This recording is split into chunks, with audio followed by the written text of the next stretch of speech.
Bem, de volta agora ao segundo bloco do programa Estação Saúde. Eu anunciei hoje, no segundo bloco, que nós íamos falar hoje sobre perda auditiva com Carla Cristina, que faz parte da SOMESO, e ela já está aqui em nossos estúdios.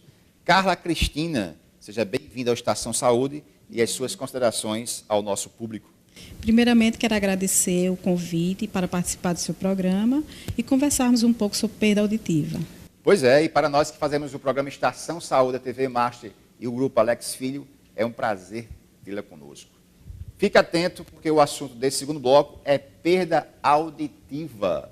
Aliás, você tem jovem em casa, né, ou você mesmo tem a mania de estar com aqueles aparelhinhos, né, do celular ou de ouvir música direto, constante.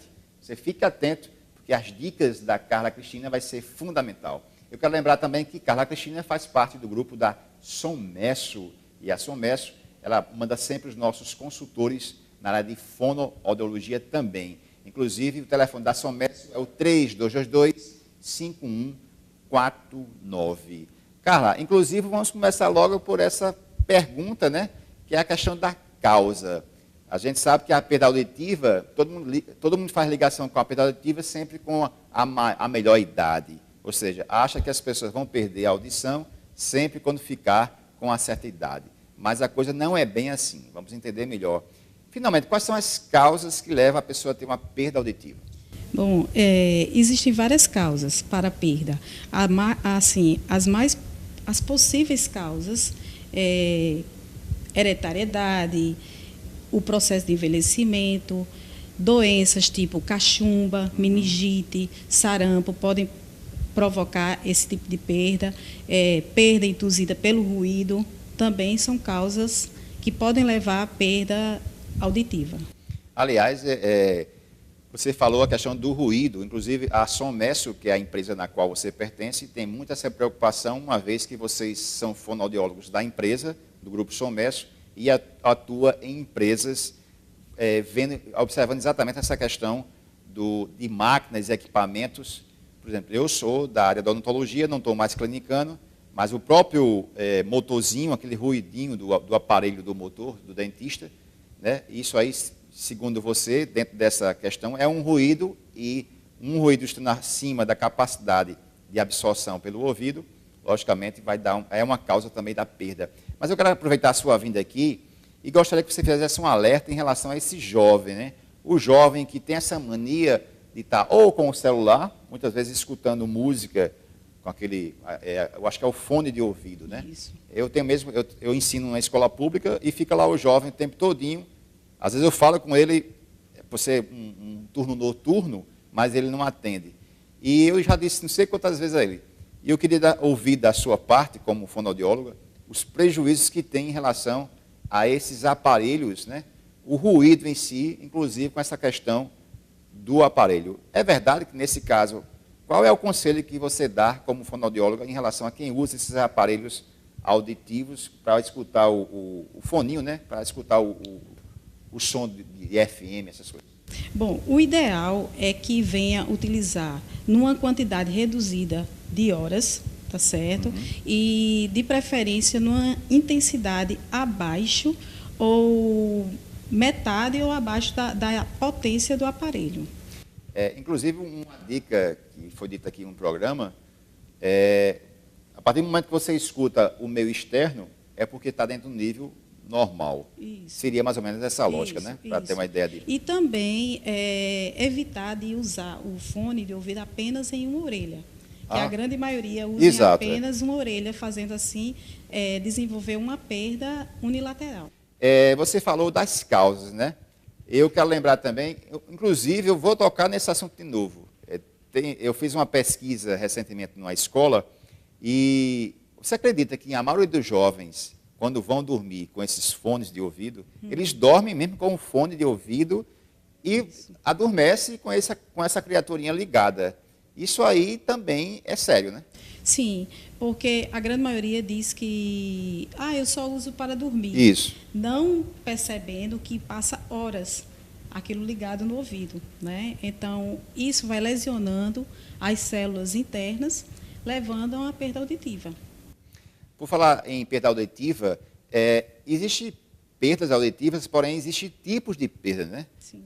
Eu pensava que perda auditiva seria já perda total, mas na realidade existe uma sequência, uma classificação. E quais são, quais são os tipos de perda? Existem 3 perdas conhecidas, né? A perda neurosensorial, que é a mais comum. Geralmente ela é provocada pela perda induzida pelo ruído, hereditariedade, lesão na cabeça.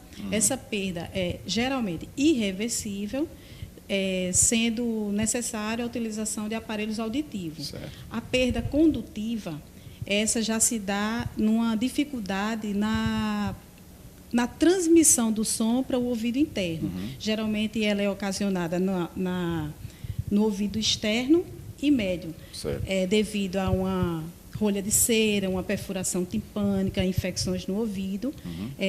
Essa perda pode ser tratada por cirurgias e medicamentos. Já a perda mista, como o nome já vem dizendo, ela pode ser ser ocasionada no ouvido externo, médio e interno.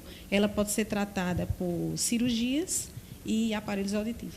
Veja só, perda auditiva induzida pelo ruído. Inclusive, essa questão que eu estou tocando sempre, né, essa questão de ficar com um fone de ouvido, ela até falou que esse negócio de usar um fone de ouvido só de um lado, isso aí não é muito correto.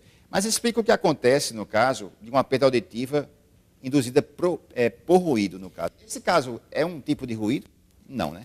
Usar o fone, não. Também. Sim. Se for em alta potência? Em alta potência, sim. Nos explica aí o que acontece nessa perda. Então, a perda auditiva induzida pelo ruído, ela acontece na porção mais interna do ouvido. Né? Lá se localiza a cóclea e é formada por células. Essas são as células ciliadas, que elas lembram as cerdas de uma escova de dente. Então, no momento que se passa o som entre essas células, elas oscilam e, assim, essas células decodificam o som, levando ao ouvido interno. Então, quando existe a exposição a um som intenso, essas células elas oscilam com mais intensidade. E aí existe a quebra da célula. Existindo a quebra, vai dificultar a decodificação do som e, assim, surgir a perda auditiva, que é irreversível. Aliás, para você entender melhor, nós, inclusive, Carla, reservamos um vídeo explicando exatamente essa transmissão através dessas cerdas. Vamos ver o vídeo na tela do Estação Saúde. Homem virtual, audição.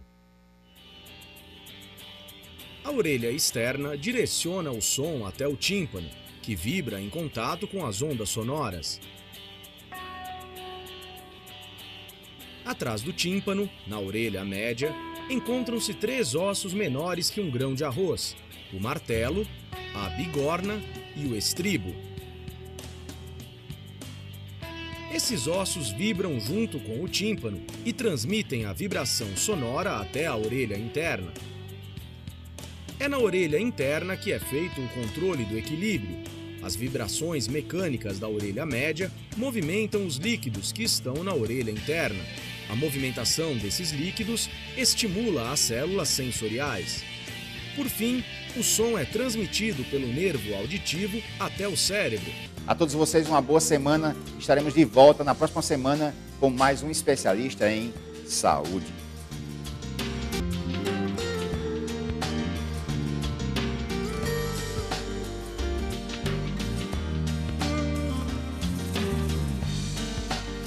Sim.